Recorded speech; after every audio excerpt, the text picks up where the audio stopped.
Hello everyone, అందరు ఎలా ఉన్నారు? బాగున్నారా? నేను కూడా బాగున్నానండి. ఈరోజు మనం డైలీ లైఫ్లో మనకు కావాల్సిన గ్రాసరీస్ ఎలా ప్లాన్ చేసుకోవాలో మనం చూద్దామండి. నేను చెప్పే విషయాలు ఎవరికి తెలియనివి అయితే కాదు, పెద్దవాళ్ళందరికీ తెలిసిన విషయాలే. కాకపోతే ఇప్పుడే కొత్తగా ఫ్యామిలీని స్టార్ట్ చేసే వాళ్ళు ఉన్నారు కదా, వాళ్ళకి ఈ విషయం ఉపయోగపడుతుందని నేను మీతో షేర్ చేసుకుంటున్నాను.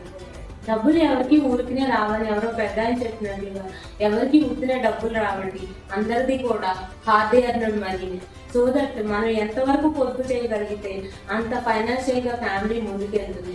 సరుకులు ఊరికినే ఎక్కువ రాసేసుకుని అక్కర్లేని మనీ తెచ్చేసి అవన్నీ ఇంట్లో పుచ్చిపోయే కన్నా మనం కావాల్సినవే రాసుకుని లిస్ట్ రాసుకుని వెళ్తే మనకి ప్రాపర్గా సరుకులు ఇంటికి వస్తాయి. అలాగే ఏవి వేస్ట్ అవ్వకుండా కూడా ఉంటాయి. మీరు పేపర్ పెన్ను తీసుకుని ఏం కావాలో రాసుకుని మంత్లీ ఒక్కసారి తెచ్చుకోండి. ఏ సరుకులైనా నేర్చుకున్న విషయం ఏమిటంటే, మనం కావాల్సినవి అప్పటికప్పుడు తెచ్చుకున్నా ఒకటే క్వాంటిటీ అవుతుంది. మంత్లీ ఒకసారి తెచ్చినా కూడా ఒకటే క్వాంటిటీ అవుతుంది.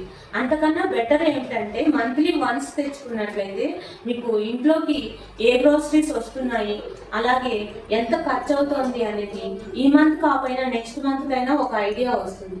అందుకని నా సలహా ఏమిటంటే మంత్లీ ఒక్కసారే సరుకులు తెచ్చుకోండి. అప్పుడు మీకు ఒక క్లియర్ పిక్చర్ వస్తుంది. మీ ఫ్యామిలీలో ఏది ఎంత మెయింటైన్ చేయగలుగుతున్నారు, ఏది ఎంత ఖర్చు అవుతుంది అనే విషయాల గురించి ఒక క్లారిటీ వస్తుంది.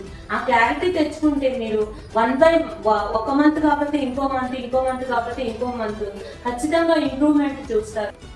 ఇప్పుడు మనం ఎర్లీ మార్నింగ్తో స్టార్ట్ చేద్దాం. ఎర్లీ మార్నింగ్ అంటే మనకి ఫస్ట్ గుర్తొచ్చేది హాట్గా ఎవరైనా కాఫీ కానీ టీ కానీ తాగుతారు. అలాగే పిల్లలు ఉన్న వాళ్ళు అయితే వాళ్ళకి పాలు కల్పిస్తారు. దాని దగ్గర నుంచి మనం చూస్తాం. టీ తాగే వాళ్ళైతే టీ, కాఫీ తాగే వాళ్ళైతే కాఫీ. అలాగే పిల్లలు ఉంటే బుక్స్ కానీ హార్లిక్స్ కానీ ఏదో ఒకటి ఇస్తారు కదా, అది. దాంట్లో కావాల్సిన షుగర్, ఎమర్జెన్సీగా కాఫీ పొడి అయిపోతే వాడేందుకు ఇన్స్టెంట్ పాలు. గ్రాసరీస్ లిస్ట్ రాసుకునేటప్పుడు కూడా ఇలా ఎర్లీ మార్నింగ్ నుంచి స్టార్ట్ చేస్తే మీకు ఏ ఒక్కటి మిస్ అవ్వకుండా ఉంటుంది. ఇంకా మనం బ్రేక్ఫాస్ట్ సెక్షన్కి వద్దామండి. బ్రేక్ఫాస్ట్లో మనం జనరల్గా ఇడ్లీ, దోశ, పెసరట్టు, ఉప్మా, సేమియా ఉప్మా, పోహా ఇవన్నీ చేసుకుంటాం కదా. ఎవరి అలవాటుని బట్టి వాళ్ళు ఈ నెలలో ఏం చేద్దాం అనుకుంటున్నారని అది ఆలోచించి వాటికి సంబంధించిన లిస్ట్ రాసుకోవాలి. ఇడ్లీ అంటే మినపగుళ్ళతో పాటు ఇడ్లీ రవ్వ కూడా ఉండాలి. అలాగే ఉప్మా నెలలో ఎన్నిసార్లు చేస్తారో ఆలోచించి దానికి సంబంధించిన గోధుమ రవ్వ, అలాగే బొంబాయి రవ్వ ప్లస్ సేమియా. ఇంకా ఇలాగా చెప్పుకుంటే పెసరట్టు వేయటానికి పెసలు. అలాగే కొంతమందికి సండే పూరి అలాంటివి చేస్తారు. అలాంటి వాటి కోసం గోధుమ పిండి. ఇలాగా మనం లిస్ట్ రాసుకోవాలి. అలాగే ఇడ్లీ, దోశల్లోకి చట్నీ కావాలి కదా, వాటికి సంబంధించిన పల్లీలు, పుట్నాలు ఇవన్నీ కూడా లిస్ట్ రాసుకోవాలి. అలాగే రైస్ కూడా అంతే. ఇద్దరే ఉంటే 10 kgs సరిపోతాయి. అలా నలుగురు ఉన్నారనుకోండి 20 kgs తేకండి. ఒక రైస్ బ్యాగ్ తెచ్చుకోండి. బ్యాగ్ తెచ్చుకుంటే 1 monthకి సరిపడగా కొంచెం ఎక్కువే వస్తాయి, అయినా పర్వాలేదు. రైస్ కాస్ట్ తగ్గుతుంది. లంచ్ దగ్గరకు వస్తే మనం ఫస్ట్ గుర్తుంచుకోవాల్సిన పప్పు అంటే కొంతమంది కందిపప్పు యూజ్ చేస్తారు, కొంతమంది పెద్దపప్పు యూజ్ చేస్తారు.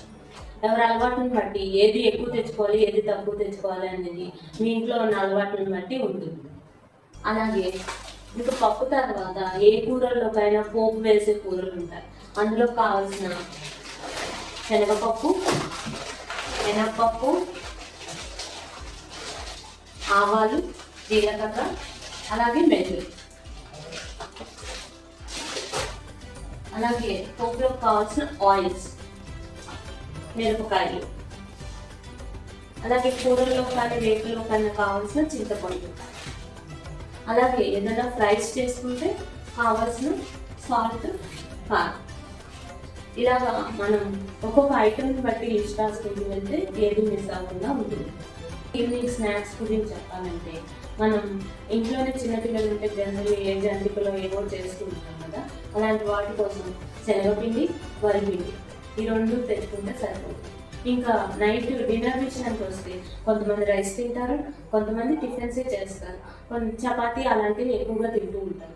అలాంటప్పుడు మనం మార్నింగ్ బ్రేక్ఫాస్ట్ కోసం రాసిన గోధుమ పిండి ఎక్స్ట్రా రాస్తే సరిపోతుంది.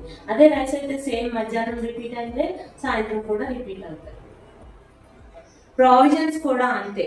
మీరు పెద్ద పెద్ద స్టోర్లకి వెళ్తే అలాగే క్వాంటిటీ కూడా ఎక్కువ కొంటే వాటి కాస్ట్ తగ్గుతుంది.